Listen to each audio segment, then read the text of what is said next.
Here it is, the brand new 60S, SENA's flagship communication system for motorcyclists, packed with all kinds of exciting technology, like AI-supported systems, Mesh 3.0, and even communication with unlimited range. Over the past few weeks, I've been testing it out to find out whether and how well it actually works in real-world conditions. So let's get going with the review of the SENA 60S.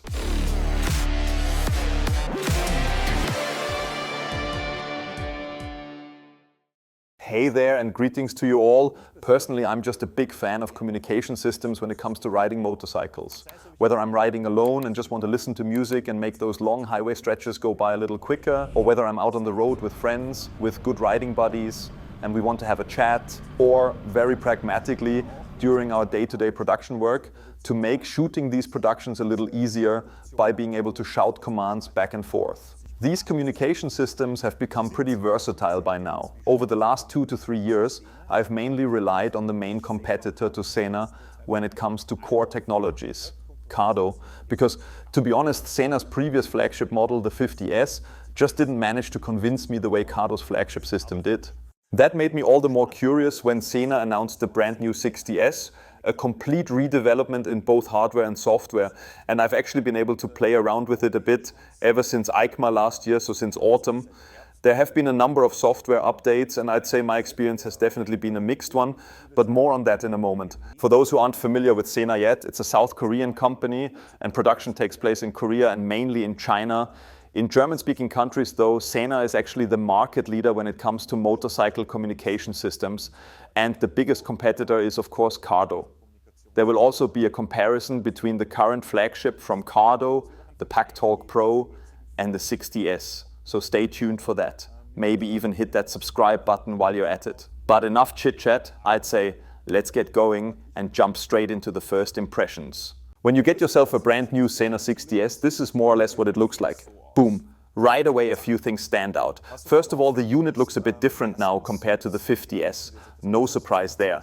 And it really leans heavily into customization. You get different design templates you can stick on and also swappable rings in various colors. A nice little gimmick. But what I find way more interesting is this. Let's say I take my helmet here, the one where I've already mounted a bracket, like so.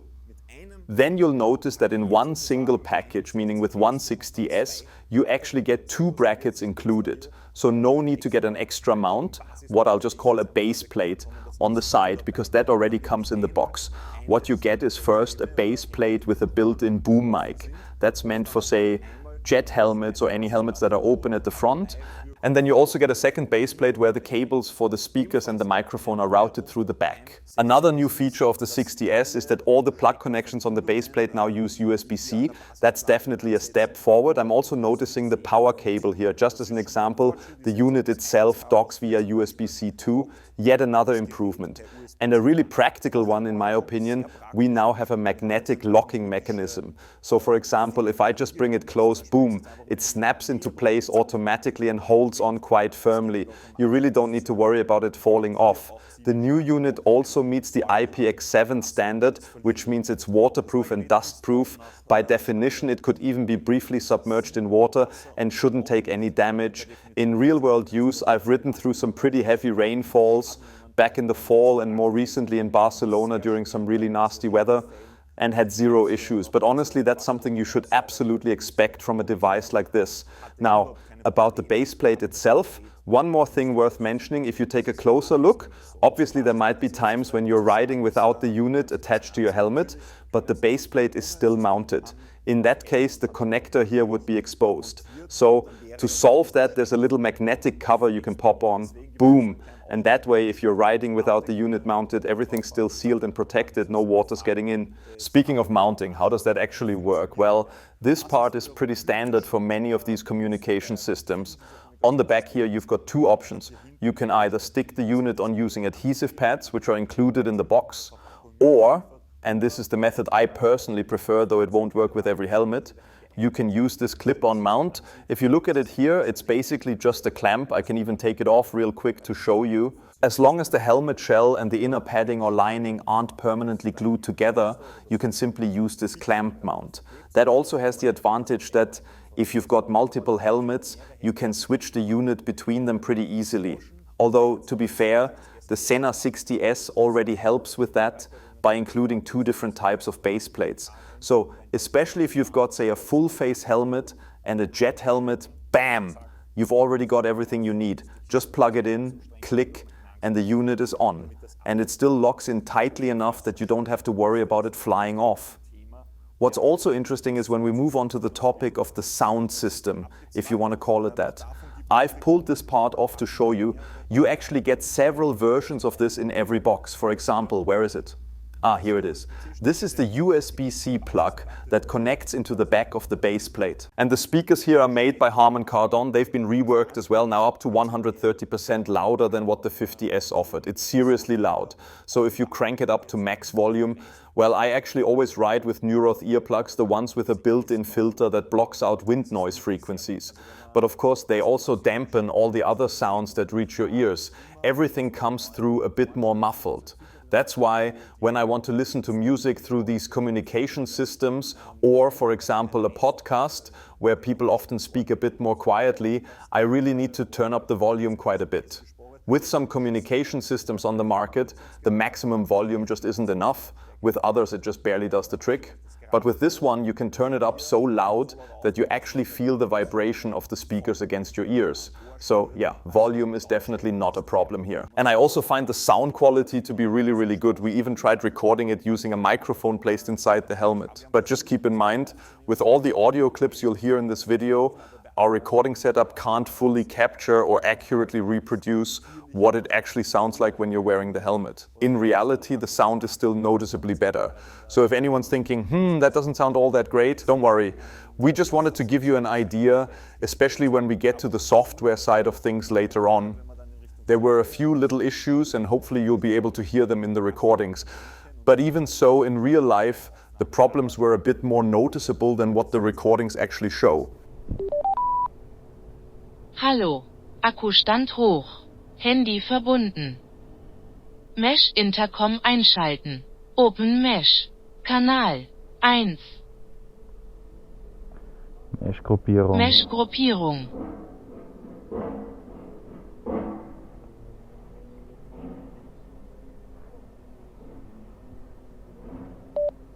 Group Mesh.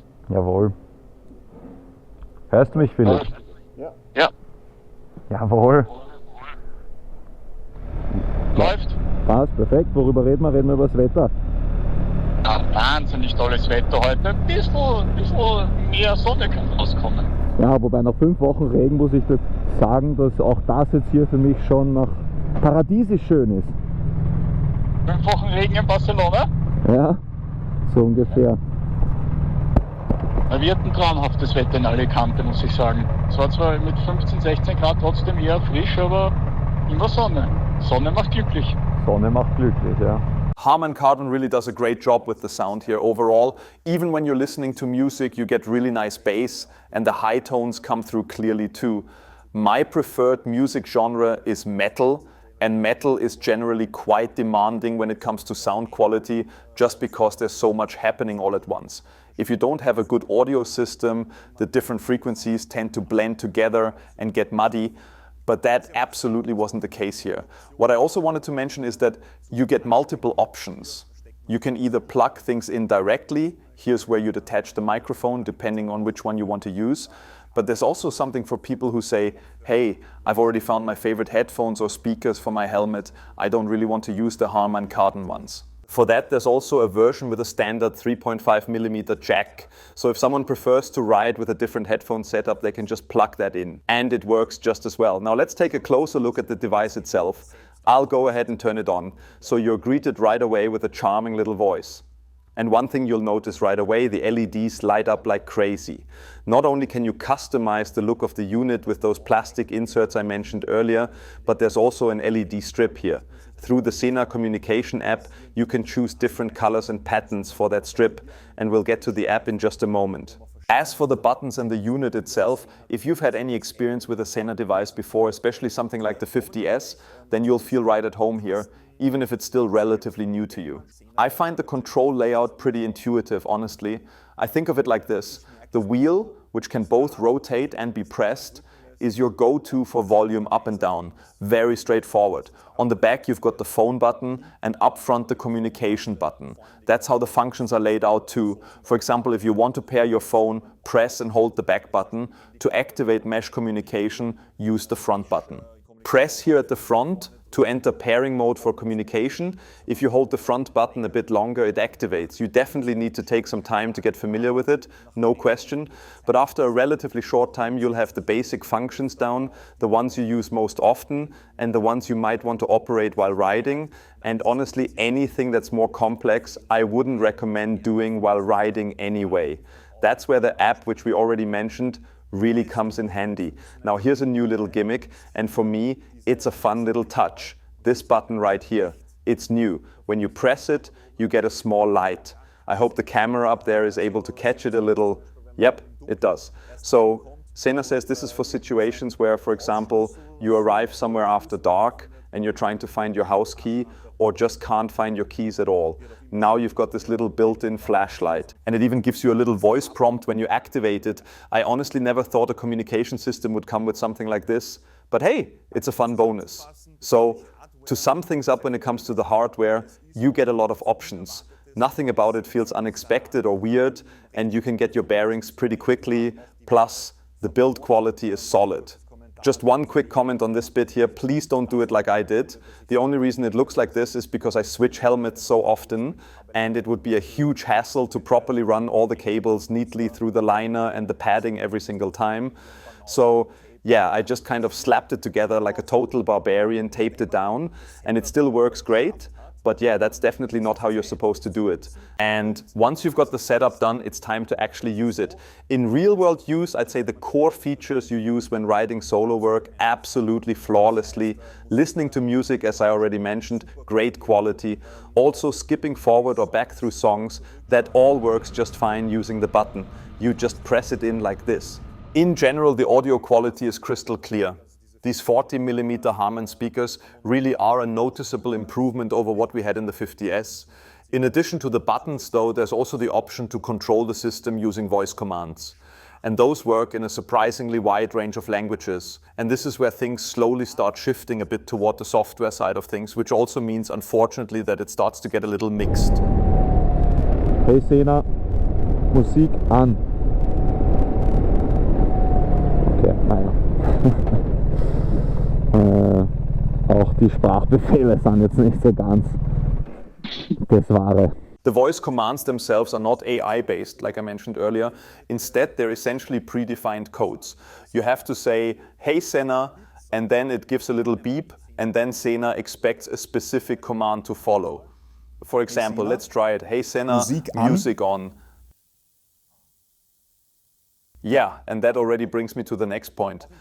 In real world use, I have to say, it's not really consistent or reliable enough that I'd be willing to rely on it in daily riding, or at least it takes too long. Especially when you're riding a bit faster and wind noise starts coming in, the SENA just doesn't pick up your voice clearly anymore, and then it becomes a bit of a coin toss, like 50-50 whether it works.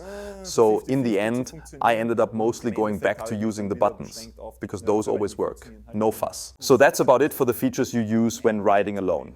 Now let's finally move on to the part this whole thing is really about communication. For example, compared to earlier models, this one uses Bluetooth 5.3, which allows it to switch into standby mode way faster and also to reactivate instantly without delay. That in turn saves bandwidth on Bluetooth frequencies, and it saves battery life. So the battery simply lasts longer. Another improvement is that interference and frequency overlaps have been minimized or even completely avoided, thanks to Bluetooth 5.3. So overall, the Bluetooth connection is just better now. And it really works. Whether you're connecting to a motorcycle system or simply to your phone to listen to music. Things get more interesting when we move on to Mesh 3.0. Compared to Mesh 2.0, which is what SENA had previously, Mesh 3.0 brings a number of improvements. But first of all, it's important to note it is backward compatible.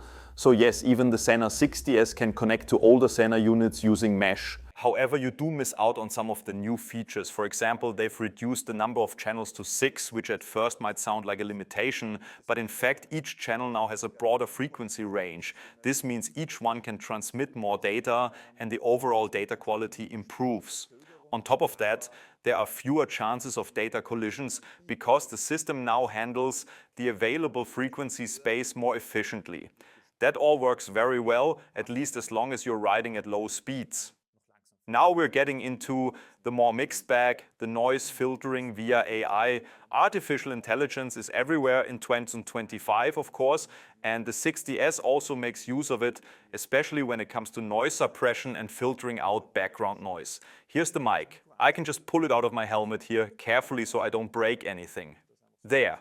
I hope the overhead camera can capture it nicely. Now here's the big difference compared to, say, Kardon. Kardon uses very directional microphones, so the mic has to be aimed precisely at your mouth, while sounds coming from other directions, like background noise, get naturally filtered out by the mic's physical design. But with the SENA 60S, even though the mic is less directional, the background noises it does pick up are supposed to be filtered by the AI. This noise suppression system is built in and always active. You can't turn it off. It's part of Mesh 3.0, and according to SENA, it will eventually be made available for Mesh 2.0 devices via software updates. Sounds great in theory, and I'm a big fan of that kind of progress when companies don't just settle for the status quo and genuinely push for innovation.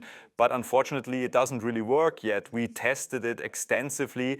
Actually, we were originally planning to do this review back in the fall, but it performed so poorly that we had to delay it. Now, after several firmware updates, we gave it another shot, but it's still not working well. The problem is definitely wind noise. The AI just doesn't seem to be able to handle it yet.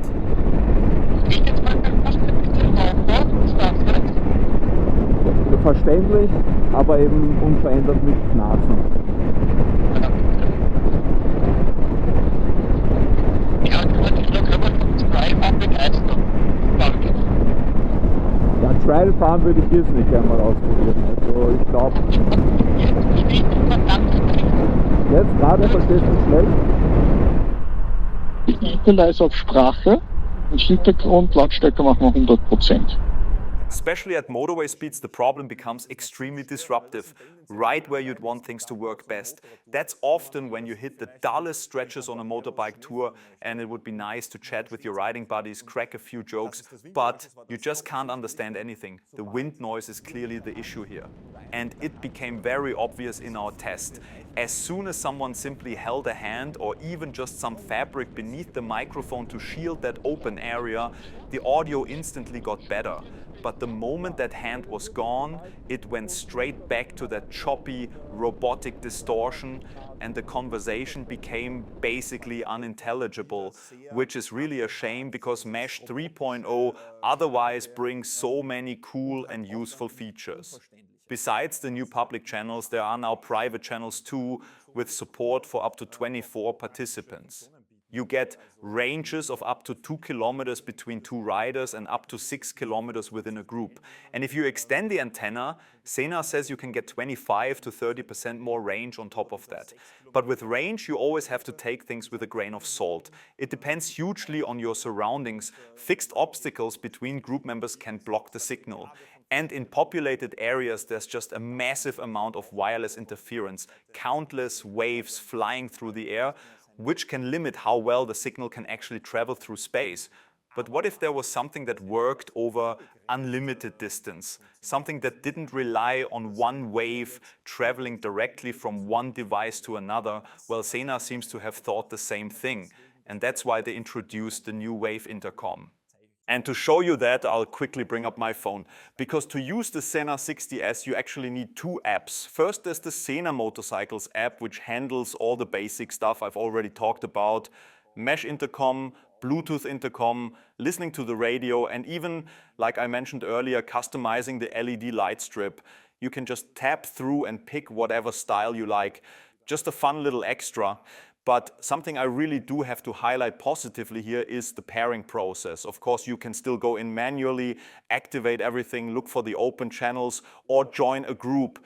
But the real improvement, in my opinion, is how simple they've made it when you're already gathered with your group and just want to get going. Now pairing works via QR code. You tap once here and there it is, your code. The camera's already active, so you can just scan a friend's code and boom, you're connected, super slick in real world use. So let's get back to this whole unlimited communication feature, Wave Intercom. That one requires the second app, the Wave Intercom app. And what exactly is Wave Intercom? You can think of it kind of like a WhatsApp voice call, because Wave Intercom connects via the internet. That means you need an internet connection and your phone has to be paired with the SENA 60S. Then, as long as a friend, like my colleague Philipp here, has also added you and activated it on his side, you can reach him no matter where he is, as long as he's online. And that's what makes it so cool. Let's say I'm starting in Vienna and Philipp is in Wiener Neustadt, about 50 kilometers away. Even before we meet up, we can already talk to each other via Wave Intercom through our motorcycle helmets and the 60S. You could sort out a meeting point, for example. There's also a chat function in the app, so you don't necessarily have to make a voice call. And although Philipp doesn't have it active right now, you can even see your friend's real-time location within the app. I think that's especially useful in the pre-ride phase, when the group hasn't gathered yet and people are starting from different places. Just a super practical feature. It should also be practical during the ride, because in theory, if you ride close enough for mesh to kick in, the system should seamlessly switch over, like, oh, we're in mesh now, or okay, back to wave. But in our tests, that just didn't happen. No automatic switching. I'm really hoping future software updates will improve that, because the idea itself is very cool. At least installing those updates is super easy now, which is exactly how it should be these days. Before I wrap up, a quick note on voice commands, since I haven't mentioned this yet. Yes, the voice commands are predefined, so you're not speaking directly with an AI assistant. But an AI is involved. It's supposed to help interpret commands better in loud environments and assist the SENA system in recognizing what you're saying. As I've already said, it's hit or miss in practice.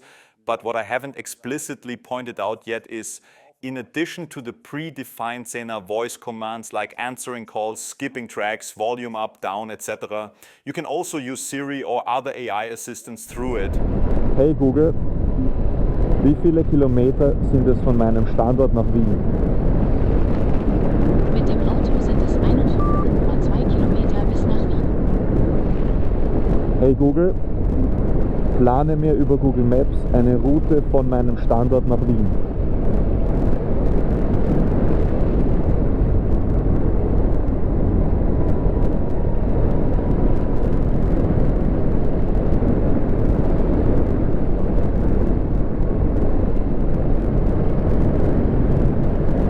Die Wunder der Technik, gell?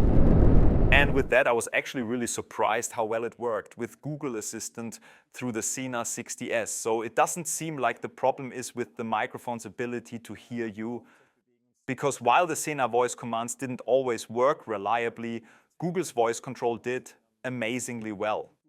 I managed to get my phone through the 60S and using only voice commands, no fingers involved, to tell me how far it was to Vienna, and then immediately start route guidance via Google Maps. So now we're slowly coming to the end of my impressions and my overview of the most important features of the SENA 60S. And maybe just quickly for those of you who want to know the specs, battery life is officially between 16 hours with mesh and 22 hours using Bluetooth only. In real-world use for me, it always lasted through a full day of riding. At the end of the day, I'd plug it in, but even if I forgot, it would often still last well into a second day. That was my personal experience. So I'd say the battery life is very acceptable. It also charges relatively quickly. SENA claims that 20 minutes of charging gives you 3.5 hours of intercom use. And for me, most of the time when I plugged it in for 1.5 to 2 hours, it was basically fully charged again. My final verdict on the SENA 60S, including whether I'd recommend buying it, there's a lot to like.